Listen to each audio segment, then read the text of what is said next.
इदं सुरूपं तथा वा कलत्रं यशश्चारुचित्र धनं मेरुतुल्यम्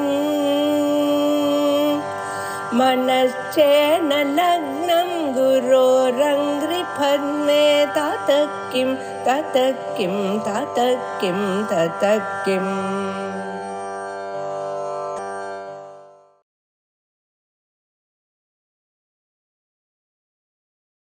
श्री गुरुभ्यो नमः। सर्व वेदांत सिद्धांत सार संग्रहम 251வது श्लोकम। उक्त साधन संपन्नः जिज्ञासुः यतिः आत्मनः जिज्ञासायै गुरुं गच्छेत् समित्पाणिः नयोज्ज्वलः। உக்த சாதன சம்பன்னஹ, மேலே சொல்லப்பட்ட சாதனங்கள், சாதன சதுஷ்டயம் அப்படின்னு சொல்றோம் இல்லையா, அந்த 4 விதமான சாதனங்களோடு சம்பன்னனாக இருக்கக்கூடிய முமுக்ஷு ஜிஜ்ஞாசு, அந்த ஆத்ம தத்துவத்தை தெரிஞ்சுக்கணும்னு ஆசை கொண்டவன். ஆத்மனஹா தத்துவம் ஜிஜ்ஞாசுன்னு போடணும். ஆத்மனஹா ஜிஜ்ஞாசுன்னு சொன்னா ஆத்மஹாங்கிறது இங்கேயே சேர்க்கலாம். ஆத்மாவை தெரிஞ்சுக்கணும் அப்படிங்கிற ஒரு ஆசையுடையவன். அதே சமயத்துல ஆத்மனஹா ஜிஜ்ஞாசாயி, அதாவது தன்னுடைய இந்த ஜிஜ்ஞாசையை போக்கிக் கொள்வதற்காக, தெரிந்து கொள்ளணும் அப்படிங்கிற ஒரு ஆசை இருக்கோ இல்லையோ, இந்த ஆசையை நிவர்த்தி பண்ணிக்கிறதுக்காக யதிஹின்னு ஒரு விசேஷனம் போட்டிருக்க. யதிஹிங்கிறது இவன் சன்னியாசியா இருந்தான்னா யத்தின்னே அர்த்தம் வச்சுக்கலாம். இவன் சன்னியாசி இல்லை அப்படின்னு சொன்னா பிரயத்னம் உடையவன்னு வச்சுக்கணும். அதாவது குரு கிட்ட போய் அவர் சொன்னதை வெறும் இந்த காதால கேட்டு அந்த காதால விடுற மாதிரி இருக்கக்கூடாது. அதை வாங்கி உள்ள தாரணம் பண்ணக்கூடிய பிரயத்னம் உள்ளவனாக இருந்தால் அவனை யதின்னு சொல்லலாம். யததே இது யதிஹி, பிரயத்னம் உடையவன். அவர் சொல்லி கொடுத்த மாத்திரத்துல இவனுக்கு வரும்னு சொல்றதுக்கு இல்லை, இவனுடைய பிரயத்னமும் வேணும். சிஷ்யனும் குரு சொன்னத்தை தெரிஞ்சுக்கணுங்கிற ஒரு பிரயத்தனப்பட்டாதான் தெரிஞ்சுக்க முடியுமே தவிர தானா வராது வித்தியெல்லாம். அதனால ஜிஜ்ஞாசாயை குரும் கச்சேத் சமித் பாணிஹி நயோஜ்வலஹா, அது சமித் பாணியாக போகணும் அப்படின்னு ஒரு சாஸ்திரம் இருக்கு. முண்டகோபனிஷத்துல சொல்லியிருக்கு, சமித் பாணிஹி ஸ்ரோத்ரியம் பிரம்மனிஷ்டம். ஸ்ரோத்ரிய பிரம்மனிஷ்டனான ஒரு குரு கிட்ட சமித்தை கையில் எடுத்துட்டு போனோம்னு.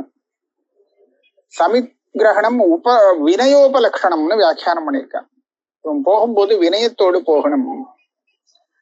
நயோஜ்வலகாங்கிற இடத்துல அந்த அர்த்தத்தை எடுத்துக்கலாம். வினயத்தினாலே, வினயத்தோடு அங்க போகணுங்கிறதுனாலே, வினயத்தினாலே ரொம்ப உஜ்வலமாக பிரகாசமாக ஆன இந்த சிஷ்யன் குருவை போய் அடையணும். வினயத்தால பிரகாசமானவன் அப்படின்னா என்ன அர்த்தம்னா, அவனை பார்த்தாலே தெரியுது வினயம் உடையவன் அப்படின்னு இல்லையா. சில பேர் மூஞ்சியை பார்த்தா தெரிஞ்சு போகும். அத மாதிரி நயோஜ்வலஹா அப்படிங்கிறதுக்கு இது. இந்த நய சப்தத்துக்கு இன்னொரு அர்த்தம் கூட பண்ணலாம், நீதி அப்படின்னு. இவன் நல்ல நீதிமானாக இருக்கணும் இல்லையா, இவனுடைய விவகாரம் கரெக்டா இருக்கணும். ஏன்னா பிரம்ம வித்யை இவனிடத்துல தங்கணும் அப்படின்னு சொன்னால் இவன் எப்படி இருக்கணும் அப்படின்னு கேட்டா, பிரச்சனோபனிஷத் சொல்றது, நயேஷு ஜிம்ஹம் அனிருத்தம் ந மாயாச்சேதி. எவனிடத்துல அனிருத்தம் பொய் இருக்காதோ, வஞ்சனை இருக்காதோ, ஒரு வக்கரத்தன்மை இருக்காதோ, அவனிடத்துலதான் பிரம்ம வித்யை தங்கும். அதனாலே நீதியோடு இவ இருக்கணும். நயோஜ்வலஹா. இன்னொரு தினசா என்ன அர்த்தம் சொல்லலாம் தெரியுமா? நயஹாங்கிறதுக்கு யுக்தி. சொல்லிக் கொடுக்கக்கூடிய விஷயத்தை நன்றாக தெரிந்து கொள்ளவனாக இருக்கணும். யுக்திய இவனே அப்ளை பண்ணி அந்த விஷயத்தை கரெக்டா புரிஞ்சுக்கிறதா இருக்கணும். இதுக்கு ஸ்ருதி என்ன சொல்றதுன்னா, பண்டிதோ மேதாவி அப்படிங்கிறது. இவன் பண்டிதனாக இருக்கணும், குரு சொன்னத்தை மனசுல புரிஞ்சுக்கிறவனா இருக்கணும். அதுக்கு மேலே அதை தாரணம் பண்ணக்கூடியவனாக இருக்கணும். புரிஞ்சுது ஆனா இப்ப மறந்து போச்சு அப்படின்னு சொல்லக்கூடாது, அது ஞாபகம் வச்சுக்க கூடியவனா இருக்கணும். அப்ப அந்த பண்டிதன்னு சொல்ற இடத்துல ஊஹா போக குஷலஹா, குரு சொன்ன விஷயத்தை கரெக்டா பாயிண்ட பிடிக்கணும். அதை பிடிச்சு மனசுல வாங்கி வச்சு அப்பேற்பட்டவனாக இந்த சிஷ்யன் குருவை போய் சேரணும். அடுத்த ஸ்லோகத்துல சொல்றார் குரு எப்படி இருக்கணும், குரு எப்படி இருப்பார். ஸ்ரோத்ரியோ பிரம்மனிஷ்டோய பிரசாந்தः சமதர்சனः நிர்மமः நிரஹங்காரः நிர்த்வந்தோ நிஷ்பரிக்ரஹः அனபேக்ஷः சுச்சிः தக்ஷः கருணாமிருத சாகரः ஏவம் லக்ஷண சம்பன்னः ச குருः பிரம்மவித்தமः உபாசாத்யः பிரயத்னேன ஜிஜ்ஞாசோः ஸ்வார்த்த சித்தையே. நான் 2 ஸ்லோகத்தை சேர்த்து படிச்சிருக்கேன். 5 வரி இருக்கு, 4 வரி இல்ல, 5. அப்பதான் அர்த்தம் கூறாரு. அவர் எப்படி இருக்கணும்னா ஸ்ரோத்ரியா, அதாவது வேதாத்தியனம் பண்ணி வேதம் மூலமாக அவர் ஞானத்தை அடைஞ்சவராக இருக்கணும். அந்த நல்ல பரம்பரையில வந்திருக்கணும். பிரம்ம நிஷ்டா, அவர் அந்த பிரம்மத்திலே நல்ல ஒரு ஞானத்தோடு அதே நிஷ்டையோடு பிரம்மனிஷ்டராகவே இருக்கணும். அதே நிஷ்டை அவருக்கு எப்போதும் இருக்கணும். பிரசாந்த, மனசு அப்படி ஒரு ரொம்ப உயர்ந்த சாந்தியை கொண்டதாக இருக்கணும். அலபாயாது, அவ்வளவு சாந்தமா இருக்கும். அந்த மாதிரி அந்த குருவுடைய மனசு இருக்கணும். சமதர்சன, எல்லா இடத்துலயும் ஆத்மஸ்வரூபத்தை பார்க்கிறார். அதே சமயத்துல விஷயங்கள்ல பக்ஷபாதங்கள்லாம் இல்லாம இவன் வசத்தி அவன் தாழ்த்தி அப்படிங்கறதெல்லாம் பார்க்காம எல்லாரிடத்திலையும் சமமாக பார்க்கக்கூடியவராக இருக்கார்.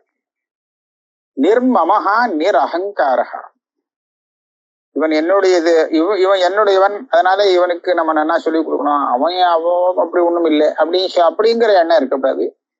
மமத்துவம் அவனுக்கு இருக்கக்கூடாது. இந்த குருவுக்கு அகங்காரமும் இருக்கக்கூடாது.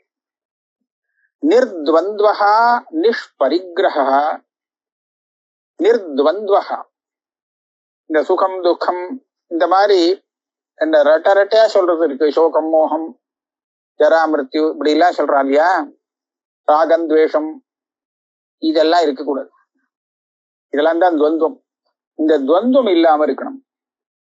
நிஷ்பரிக்ரஹா, ஆசை இல்லாதவனாக இருக்கணும். பரிகிரகம் அப்படின்னு சொன்னா சேர்த்து வைக்கக்கூடிய, அந்த எதை சேர்த்து வைக்கிறோமோ அதுக்கு பரிகிரகம்னு பேரு. ஏக்கா சேர்த்து வைக்கிறோம், இது ஏதோ நாளைக்கோ கொஞ்ச நாள் கழிச்சு உபயோகப்படும் நமக்கு அப்படிங்கிறதுக்காக சேர்க்கிறோம் இல்லையா, சம்பாதிச்சு. அந்த சேர்த்து வைக்கக்கூடிய வஸ்துக்கு தான் பரிகிரகம்னு பேரு. அது அவனுக்கு இருக்கக்கூடாது. ஏன்னா அவனுக்கு தீர்மானமா மோட்சம் தெரியணும். அப்பதான் அவன் சேர்க்க மாட்டான்.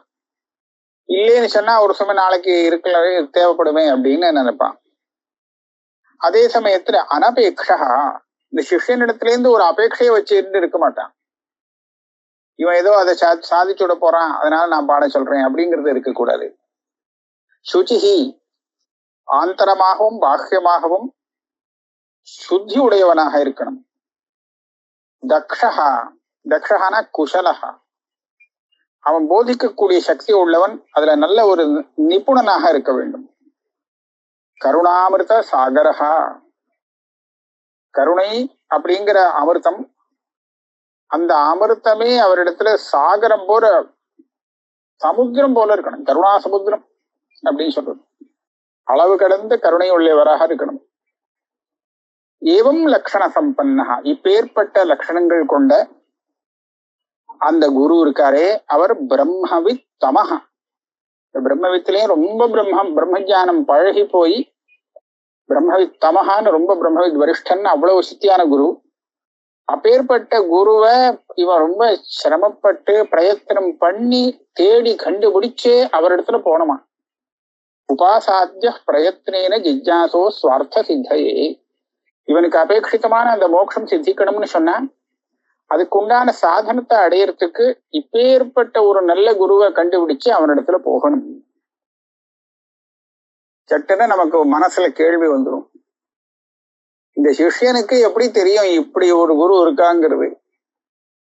யார சொல்லி நம்ம இந்த குரு அப்பேற்பட்டவன்னு நம்ப முடியும் இல்லையா? அதனால இவனுக்கோ தானா தெரிந்து கொள்ள முடியாது இந்த குரு எப்பேற்பட்டவன்னு. மற்றவன் கிட்ட நம்பிக்கை இல்லை. நமக்கு ஏமாத்துறதுக்காக யாரையோ ஒரு காமிச்சு விட்டு நம்ம ஏமாந்து போறதுக்கும் சான்ஸ் இருக்கு. இப்ப என்னதான் பண்ணலான்னா நம்மளால கண்டுபிடிக்க முடியாதுங்கிறது வாஸ்தவம். இது இந்த குரு பிரம்மஜானியா இல்லையா அப்படிங்கிறது கண்டுபிடிக்க முடியாது அப்படிங்கிறது வாஸ்தவம். ஆனா நமக்கு ஈஸ்வரன் இருக்காரு இல்லையா, அவர் மேல பாரத்தை போட்டுட்டோம்னா அவர் பாத்துக்கிறார். அதுதான் அடுத்த ஸ்லோகம். ஜன்மாநேகசதைஹி சதாதரயுஜா பக்தியா சமாராதிதः பக்தைஹி வைதிகலக்ஷணேன விதினா சந்துஷ்டः ஈஷः ஸ்வயம் சாக்ஷாத் ஸ்ரீ குருரூபமேத்ய கிருபயா திருக்கோச்சரः சன் பிரபுः தத்துவம் சாது விபோத்ய தாரயதி தான் சம்சார துக்க அரண்யவா. இந்த சிஷ்யன் ஜன்ம அநேக சதை, பல நூறு ஜன்மாக்கள் எடுத்து எப்போதும் ஆதரத்தோடு ஒரு நல்ல தாத்பரியத்தோடு பக்தியோடு அந்த ஈஸ்வரனை ஆராதிச்சிருக்கான். ஈஸ்வரனை ஆராதனம் பண்றது அப்படின்னா என்ன அப்படின்னு கேட்டா, வைதிக லக்ஷணேன விதினா, வேதத்துல சொல்லப்பட்ட கர்மாக்களை அனுஷ்டானம் பண்றதுங்கிறது இருக்கு. நித்திய கர்மாக்கள் அனுஷ்டானம் பண்றது, இந்த அனுஷ்டானம் பண்றதே ஈஸ்வரனுடைய ஆராதனம் தான். அது பூர்ணமான ஒரு நம்பிக்கை, விசுவாசம், ஸ்ரத்தையோடு அவன் அனுஷ்டானம் பண்ணியிருக்கான், பல ஜென்மாக்கள்ல பண்ணியிருக்கான் அப்படின்னு சொன்னா, இவன் பண்ணின இந்த நித்திய கர்மானுஷ்டானம் இருக்கே, இதனால ஈஸ்வரன் சந்தோஷத்தை அடைஞ்சு அவரே நேர ஒரு குரு ரூபத்துல வந்துடுவார். அவரே நேர குரு ரூபத்தை ஏத்துண்டு இவனுக்கு வந்துடுவார். அல்லது இப்பேற்பட்ட ஒரு குருவிடத்துல இவனை கொண்டு போய் சேர்த்துடுவார். இவனுக்கே தெரியாது நமக்கு யாரு குருவா வர போறா அப்படின்னு. ஆனா இவனுடைய அந்த யோக்கியத்தைய பார்த்து சுவாமி கொண்டு விட்டுடுவார், இந்த குரு கிட்ட போய் சேர்த்துடுவார். இவன் வேற மாதிரியா வேற இன்னொருத்தர குருன்னு பண்ணிக்கணும்னு நினைச்சிட்டு இருந்தா கூட சுவாமி அதை பார்த்து இதான் சரின்னு கொண்டு விட்டுருவார். சாட்சாத் ஸ்ரீ குரு ரூபமேத்ய கிருபயா திருக்கோச்சரா. ஏன்னா அவருக்கு அனுகிரக புத்தி, இவனிடத்துல உள்ள கிருபையாலே அப்பேற்பட்ட குருவிடத்துல இவன் சேரும்படியா பண்ணிடுவாரான். இங்க ரெண்டு அம்சம் இருக்கு.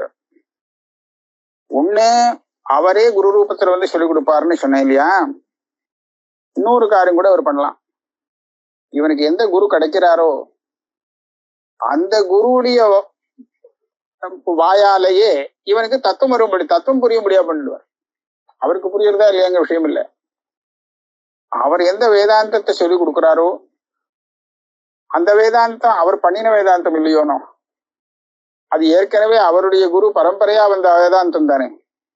அப்பேற்பட்ட அந்த வேதாந்தத்தை இந்த குருவுடைய வாக்காலே இவன் சிரவணம் பண்ணும் காலத்திலே ஈஸ்வரனுடைய அனுகிரகத்தாலே இவனுக்கு யோக்கியத்தை உள்ளவனாக இருந்தானே. ஆனால் அந்த சிஷ்யன் அவனுக்கு ஞானம் வரும்படியாக அவர் பண்ணிடுவார்.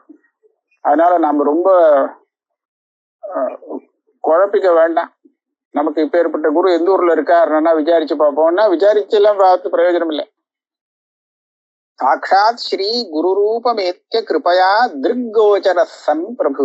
இவன் கண்ணுக்கு தெரியவர திருக்கோச்சரனாக இருந்துட்டு அந்த பிரபு ஈஸ்வரனே தத்துவம் சாது விபோத்ய, இவனுக்கு அந்த தத்துவம் நன்றாக புரியும்படியாக செய்து தாரயதி தான் சம்சார துக்கார்ணவா. இந்த சம்சாரங்கிற இந்த துக்க சாகரம் இருக்கே, இந்த துக்க சாகரத்திலேருந்து அவனை பிடிச்சு இழுத்துருவான். பக்தான்னு பகுவச்சனம் இருக்கு. அதனால இப்படி யாரு பகவானை வந்து பக்தியோடு ஆராதனம் பண்றாளோ, ஆராதனம்னு சொன்னா வேதத்துல அவனுக்குன்னு விதிக்கப்பட்ட கர்மானுஷ்டானம் தான். பகவத்கீதையில சுவாமியே சொல்லிட்டார், வேதத்துல விதிக்கப்பட்ட இந்த கர்மாக்கள் இருக்கே இது எல்லாமே ஈஸ்வராராதன ரூபமாகத்தான் செய்யப்படுறது. இதனால சுவாமி சந்தோஷப்படுகிறார் இல்லையா. அப்பேற்பட்ட அந்த சந்தோஷத்தினாலே அவர் வந்து இவனுக்கு சரியான ஒரு குருவிடத்திலே சேரும்படியாக செய்து இவனுக்கு ஞானம் வரவழைச்சு இவனை இந்த துக்கசாகரத்திலேன்னு வெளியெடுத்துக்கிறார், மோட்சத்தை கொண்டு போறார். அவித்யா ஹிருதய கிரந்தி விமோக்ஷோபி பவேத் யதஹ தமேவ குரு ரித்யாகு. குரு சப்த அர்த்த வேதினஹா. குரு அப்படின்னா யாரு? குருங்கிற சப்தத்திலேருந்து ஒரு அர்த்தம் கிடைக்கிறதா. குருல கூங்கிறதுக்கு ஒரு அர்த்தம் இருக்கு, இந்த எழுத்துக்கு ஒரு அர்த்தம், ரூக்கு ஒரு அர்த்தமா. கூங்கிற சப்தத்துக்கு அஜ்ஞானம்னு அர்த்தமா, ரூங்கிற சப்தம் அதை போக்குறது நாசம் பண்றதுன்னு அர்த்தமா. நம்மளுடைய ஆந்தரமான அஜ்ஞானம் இருக்கே, உள்ளே இருக்கக்கூடிய அஜ்ஞானங்கிற இருட்டு, இந்த அஜ்ஞானத்தை ஞானத்தை ஏற்படுத்தி ஞான தீபத்தை ஏத்தி வச்சு, அந்த வழக்கை ஏத்தி வச்சு இந்த அஜ்ஞானத்தை போக்குறாராம். அதனாலதான் அவர் குரு. அவித்யா ஹிருதய கிரந்தி விமோக்ஷோபி பவேத்யதா. எந்த குருவுடைய உபதேசத்தினாலே, யாருடைய உபதேசத்தாலே நம்மளுடைய ஆந்தரமான அவித்யா ஹிருதய கிரந்தி, அவித்யங்கிற அந்த ஹிருதய கிரந்தி இருட்டுன்னு வச்சுங்க. நமக்கு ஆத்மஸ்வரூபம் இருட்டுல இருக்கு, ஒன்னும் தெரியல, சரியா தெரியல. அப்பேற்பட்ட அந்த அஜ்ஞானத்தை, ஆத்மாவோடு சேர்ந்து இருக்கும் அஜ்ஞானத்தை எவர் போக்குறாரோ அவரைத்தான் குருன்னு சொல்லணும். தமேவ குரு ரித்யாகு. குரு சப்தார்த்த வேதினஹா. குரு அப்படிங்கிற சப்தத்துக்கு அர்த்தம் தெரிஞ்சவா அவள் தான் குருன்னு சொல்லுவா. அது மாத்திரம் இல்லை, அப்பேற்பட்ட ஒரு குரு வந்தாச்சுன்னா முமுக்ஷு அந்த குருவிடத்திலே எந்த மாதிரி ஒரு பாவனையோடு இருக்கணும் அப்படிங்கறத சொல்றாரு அடுத்த ஸ்லோகத்திலே. சிவ ஏவ குரு சாட்சாத் குருரேவ சிவஸ்வயம் உபயோர் அந்தரம் கிஞ்சித் ந திரஷ்டவ்யம் முமுக்ஷுபிஹி. சிவஏவ குரு சாட்சாத். இந்த குரு சிவனே தான், அந்த சிவஸ்வரூபந்தான் இந்த குரு. சிவன் குரு இது ரெண்டுக்கும் துளி கூட வித்தியாசம் இல்லை. சிவன் சொல்றதும் குருன்னு சொல்றதும் ஒண்ணுதான் அப்படிங்கிற ஒரு திருடமான ஒரு பாவனை அவனுக்கு இருக்கணும். உபயோர் அந்தரம் கிஞ்சித்து நத்ரஷ்டவியம் முமுக்ஷுபிஹி. இவா ரெண்டு பேருக்கும் உள்ள வித்தியாசம் அப்படின்னு இவங்க பார்க்கப்படாதான். வித்தியாசமே இல்லை, அவரேதான் இவன். அந்த மாதிரி ஒரு பாவனையோட முமுக்ஷுகள் குருவிடத்துல போகணுமாம். பந்தமுக்தம் பிரம்மனிஷ்டம் கிருதகிருத்தியம் பஜேத் குரும் யஸ்ய பிரசாதாத் சம்சார சாகரோ கோஷ்பதாயதே. அந்த குரு பந்தமுக்தர், பந்தத்திலேந்து விடுபட்டவர். பிரம்மனிஷ்டர் ரெண்டாவது. கிருதகிருத்தியர், இனிமேல் அவர் செஞ்சு எதுவும் செய்ய வேண்டிய அவசியம் இல்லை, எல்லாம் பண்ணி முடிச்சாச்சு, கிருதகிருத்தியர். அப்பேற்பட்ட குருவிடத்துல போகணும். அந்த குருவுடைய அனுகிரகத்தாலே இவனுக்கு பலன் கிடைக்கிறது என்னன்னு பாருங்க. சம்சாரங்கிறது சாகரம்னு ஏன் சொல்லுவா தெரியுமா? இது ஏன் சாகரம்? சாகரத்துக்கு அக்கறையே இல்லை, அக்கறை தெரியாது. இந்த கரையில இருந்து பார்த்தா அந்த கரை தெரிஞ்சா அது நதி, இங்கேருந்து பார்த்தா ஒண்ணுமே தெரியல, அக்கறை இருக்கானே தெரியல அப்படின்னு சொன்னா அது சாகரம். நாம அனுபவிக்கக்கூடிய இந்த துக்கத்துக்கு ஏதாவது ஒரு முடிவு தெரிகிறதா? இது முடிவுதான் அக்கறை.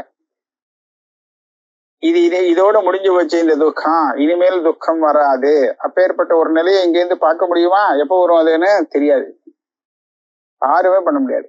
அதனால இந்த துக்கத்தை சம்சார சாகரம்னு சொல்றது. இப்பேற்பட்ட இந்த சாகரம் குருவுடைய அனுகிரகத்தினாலே கோஷ்பதாயத்தை. கோஷ்பதம்னா என்னன்னா சின்ன தண்ணீருடைய தேக்கம். இந்த மழை பெஞ்சனா குண்டு குழியில கொஞ்சம் கொஞ்சம் ஜலம் தேங்கிடுறது இல்லையா? நம்ம நடக்கிறச்ச என்ன பண்ணுவோம், அப்படியே தாண்டின்னு போயிடுவோம் இல்லையா? தாண்டின்னு போற அளவுக்கு இருக்கக்கூடியதான் அந்த கோஷ்பதம் பேரு. அதை போல ஆயிடுமா இந்த துக்கசாகரம்? அடே இவ்வளவுதானே இந்த துக்கம், இதை நாம தாண்டிட்டு உடனே போயிடலாமே. அதனால குருவுடைய அனுகிரகம் இருந்ததுன்னா எப்படி ஒரு சாதாரண ஜலம் தேங்கி இருக்கக்கூடிய அந்த கோஷ்பதத்தை சாமான்யமா தாண்டின்னு போயிடுறானோ இல்லையோத்தான், அதே மாதிரி இந்த சம்சார சாகரம் அவனுக்கு அவ்வளவு சின்னதா போயிடும். அதனால ஒரேடியா தாண்டிட்டு அவன் பாட்டுக்கு மேல போயிடுவான். அதாவது முக்தன் ஆயிடுவான், அவனுக்கு அசம்சாரியாக ஆகிவிடுவான். இதுக்கு குருவுடைய அனுகிரகம் தான் காரணம்ன்றார். யஸ்ய பிரசாதாத் சம்சார சாகரோ கோஷ்பதாயதே சுஷ்ரூஷயா சதா பக்தியா பிரணாமைஹி வினயோக்திபிஹி பிரசன்னம் குரும் ஆசாத்திய பிரஷ்டவ்யம் ஜ்ஞேயம் ஆத்மனஹ. இந்த சிஷ்யன் குருவிடத்துல சுஷ்ரூஷையோடும், சுஷ்ரூஷை அவருக்கு சேவை செய்யணும், சதா எப்போதும், சதாங்கிறது எல்லாத்தையும் சேர்க்க வேண்டியது, பக்தியா பக்தியோடு இருக்க வேண்டும், பிரணாமை நமஸ்காரம் பண்ணணும், வினயோக்திபிஹி அவரிடத்துல மரியாதையாக வினயத்தோடு நடந்துக்கணும். இதெல்லாம் பார்த்து அவர் சந்தோஷப்பட்டு விடுவார். இப்ப நல்ல பையனா இருக்கானே அப்படின்னு.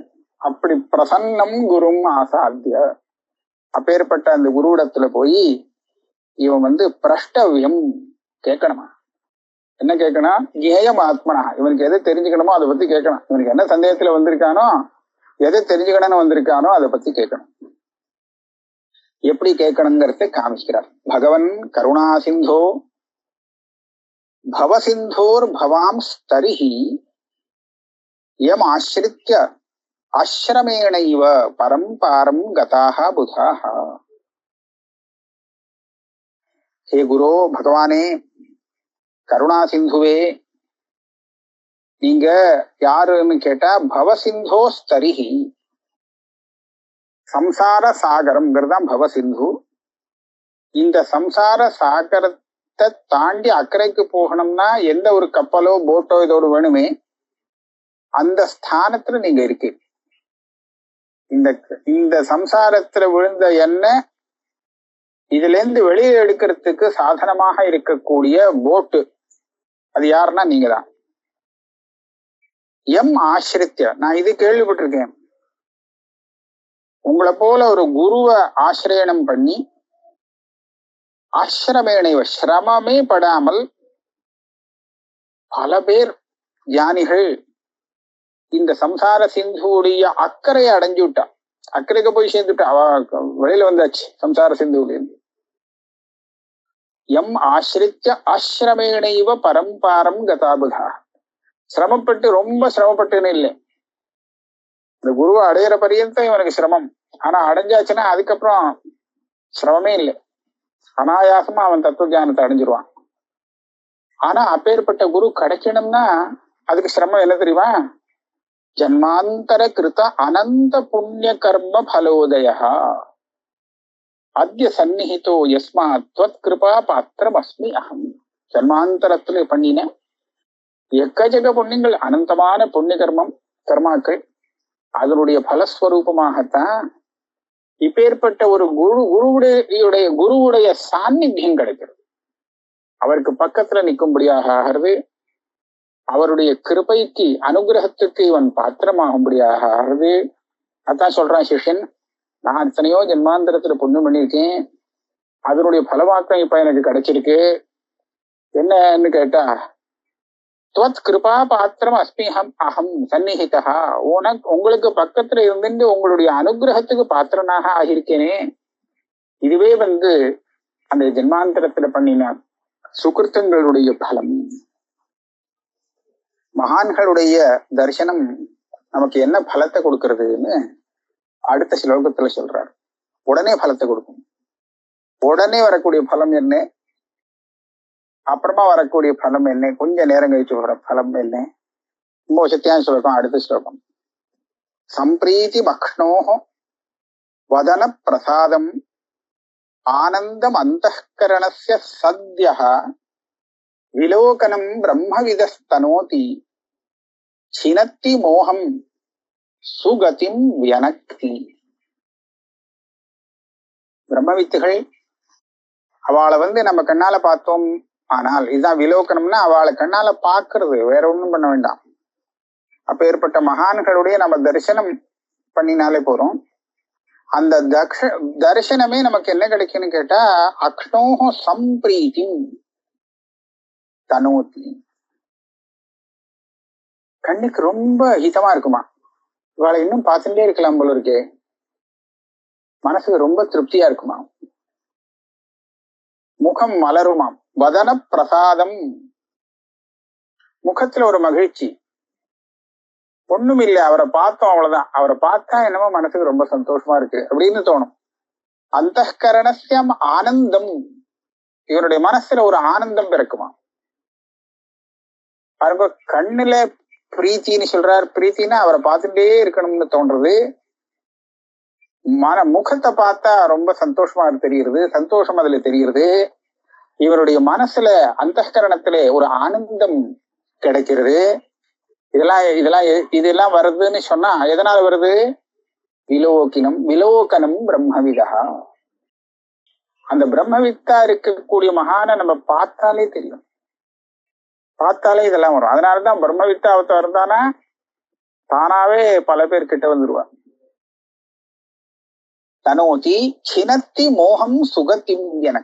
இதுக்கு மேல இன்னொரு பெரிய காரியம் என்னன்னா, மோகம்னா இவனுடைய அஜ்ஞானம். இந்த அஜ்ஞானத்தை போக்கும். இவன் மேற்கொண்டு ஒரு நல்ல கதியை அடைய வேண்டியிருக்கும்.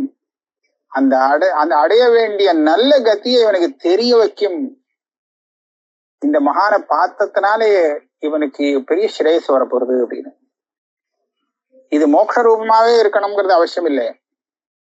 சாதாரணமான புண்ணியம், அந்த தரிசனம் பண்ணினாலே பெரிய புண்ணியம். இவன் லோகத்துல ஆசைப்பட்ட விஷயங்கள்லாம் அடைய முடியும்.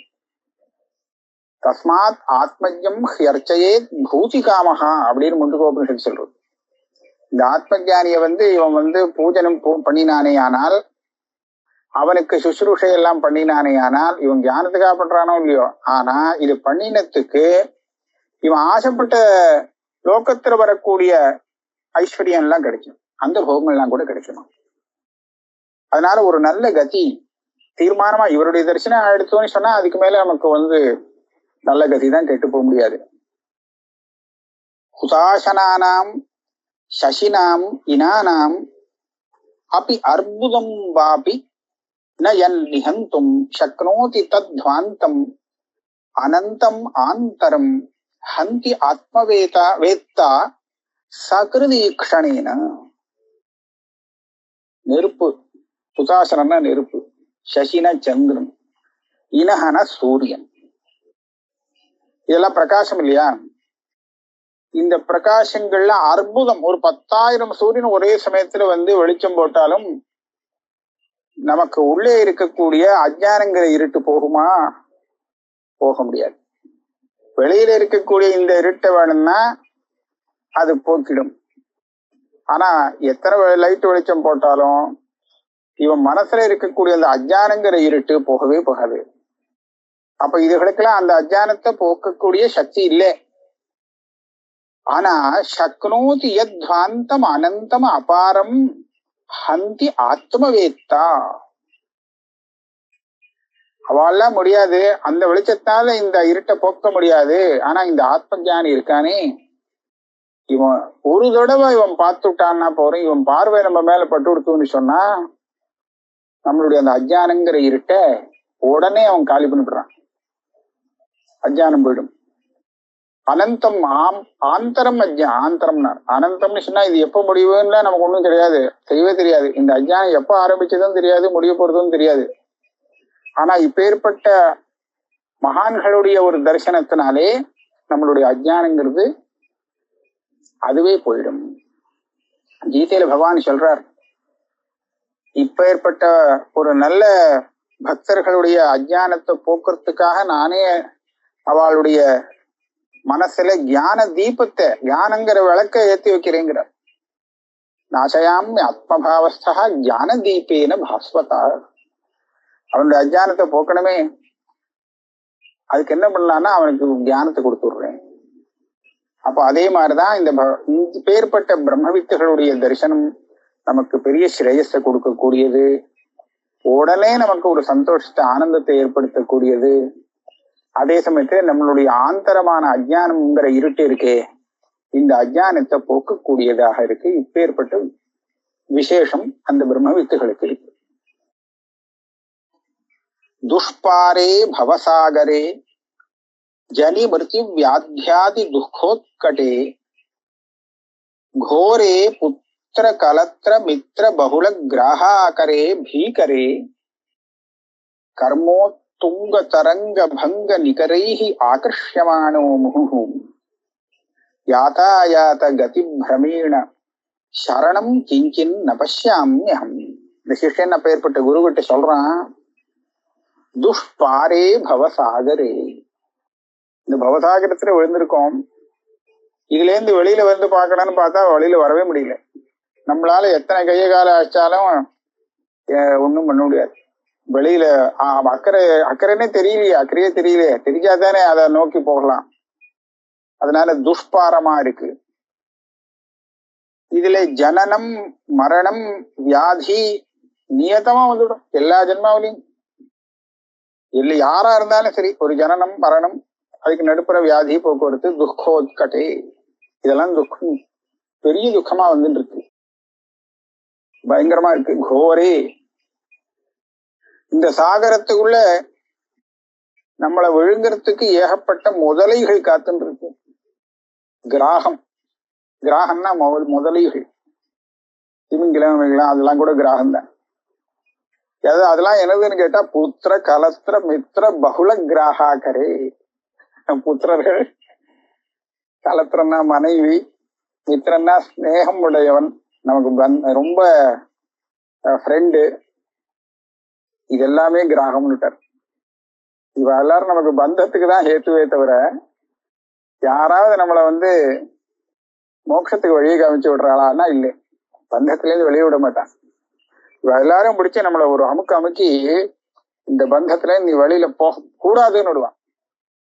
அதனாலே அந்த பந்தத்துக்குள்ளேயே இருக்கணும் அப்படிங்கிற பண்றாளேங்கிறதுனாலே அவரை கிராகமாக வர்ணிச்சிருக்கு. முதலைகள் பீகரே, பயத்தை ஏற்படுத்தக்கூடியதாக இருக்கு இந்த சம்சார சாகரம். ஏதன் மத்தியில இங்க என்ன ஆறுது சம்சார சாகரத்துலன்னு சொன்னா, இந்த சமுத்திரத்துல அலைகள் வரும். ஒரு நாளைக்கு பெரிய அலையா வரும், சில நாளைக்கு கொஞ்சம் சின்னதா இருக்கும், பெருசி சின்னதெல்லாம் கலந்து வரும். அந்த பங்கம் துங்க தரங்கம், பெரிய தரங்கங்கள் சின்ன தரங்கங்கள் இதெல்லாம் வருது. இது என்னதுன்னு கேட்டா கர்மா. இவன் பண்ணின கர்மாக்களுடைய பலத்தை அனுபவிக்கிறான் இல்லையா. ஒரு நாளைக்கு பார்த்தா மகா துக்கமா இருந்துட்டு இருக்கும், வேதனைப்பட்டு இருப்பான். அப்புறம் ஒரு நாளைக்கு ஏதாவது ஒரு சந்தோஷமான சமாச்சாரம் கிடைச்சு சந்தோஷப்படுவான். நடுப்புற கொஞ்சம் குறையும், ஜாஸ்தியாகும், இது போயிட்டு வந்துட்டு இருக்கான். இந்த சம்சார சாகரத்துல இந்த துக்கங்கள் பெரிசாவும் சின்னதாகவும் சுகங்கள் வருதே, வந்துட்டு போறதே, இதுதான் அலைகள். பெரிசா வரும், சின்னதா வரும், எல்லாம் வரும். கர்மோத்துங்க தரங்க பங்க நிகரைஹி ஆகர்ஷியமான, இந்த அலைகள்ல மாட்டிண்டு இவன் நில குலைஞ்சு போறான். ஒரு தரங்க சமுத்திரத்தினுடைய அலையில நம்ம சாதாரணமா ஒரு சின்ன பலம் இல்லாத ஒரு வஸ்து மாட்டின்னு கொடுத்தோன்னு சொன்னா அலை எங்க இழுக்கிறது அங்க போகும், அவ்வளவுதான். அதனால ஸ்திரமா இருக்க முடியும். அதே மாதிரிதான் இந்த அலைகள் நம்மளை அலக்கழிக்கிறது. இந்த சம்சார சாகரத்துல ஸ்திரமா இருக்க விட மாட்டேங்கிறது. முகு யாத்தாயாத்த கதி பிரமீண, போறேன் வரேன் போயிட்டு வந்துட்டு இருக்கு. போறதுனா என்ன வருதுனா என்ன அப்படின்னு சொன்னா, புனரப்பி ஜனனம் புனரப்பி மரணம் அப்படிங்கிறது தான். இது சுத்தி வந்துட்டே இருக்கான். இதுதான் பிரமம். பிரமம்னா பிரமணம். பிரமணம்னு சொன்னா சுத்தி வருது. இது எப்படியாவது நிறுத்தினா தேவலைன்னு பார்த்தா, யார போய் பிடிக்கிறது, யார சொல்லி நிறுத்த சொல்லலாம். அப்படி நிறுத்தி வைக்கிறதுக்கு எனக்கு ஒரு சரணம், என்னை காப்பாற்றக்கூடியவரை என்னால பார்க்கவே முடியல. சரணம் கிஞ்சன் ந பஷ்யாம்யகம், இந்த ஒரு பயத்திலேந்து என்னை காப்பாற்றத்துக்கு ஆளை என்னால கண்டே பிடிக்க முடியலன்னு. வேற யாரும் இல்லை, நீங்க ஒருத்தர் தான் இருக்கேன். கேனவா புண்ணியசேஷேன தவ பாதாம்புஜத்வயம் திருஷ்டவானஸ்மி மாமார்த்தம் மிருத்யோஸ்திராஹி தயாதிருஷா. எந்த புண்ணியசேஷமோ தெரியல, நாம் பண்ணின பெரிய புண்ணியத்தினாலே உங்களுடைய இந்த பாதாம்புஜத்வயம், உங்களுடைய இந்த பாத கமலங்கள் எனக்கு சரணமாக கிடைச்சிருக்கு, தென்பட்டிருக்கு. இதை நான் கெட்டியா பிடிச்சுக்கிறேன். மாம் ஆர்த்தம், ஆர்த்தம்னு சொன்னா ரொம்பவும் வேதனையோட இருக்கிறவன், இந்த சம்சாரத்திலையும் வெளியில வர முடியலையேங்கிற வேதனையோட இருக்கக்கூடிய என்ன மரண பயத்திலேருந்து கொஞ்சம் காப்பாத்து. மிருத்யோஸ்திராஹி, இந்த மிருத்யுல கிட்டேந்து என்ன காப்பாத்து, மறுபடியும் இந்த மரணம் வர வேண்டாம். அந்த மாதிரி ஏதாவது பண்ணு. தயாதிருஷா, உன்னுடைய தயையோட சேர்ந்த அந்த கண் பார்வைய கொஞ்சம் மேல போடு. அந்த கருணா கட்டாட்சத்தை என் மேல கொஞ்சம் அனுகிரக புத்தி செய்யணும். செஞ்சு என்ன மிருத்யுவிலேருந்து காப்பாற்றும்படியாக அந்த சிஷ்யன் குரு கிட்ட கேட்டுக்கிறான். சிஷ்யன் குரு கிட்ட என்ன கேட்கிறாங்கிறத எடுத்து இனிமே குரு சிஷ்யன் கிட்ட என்ன சொல்லணும் அப்படிங்கிறத அடுத்த கிளாஸ்ல பார்ப்போம்.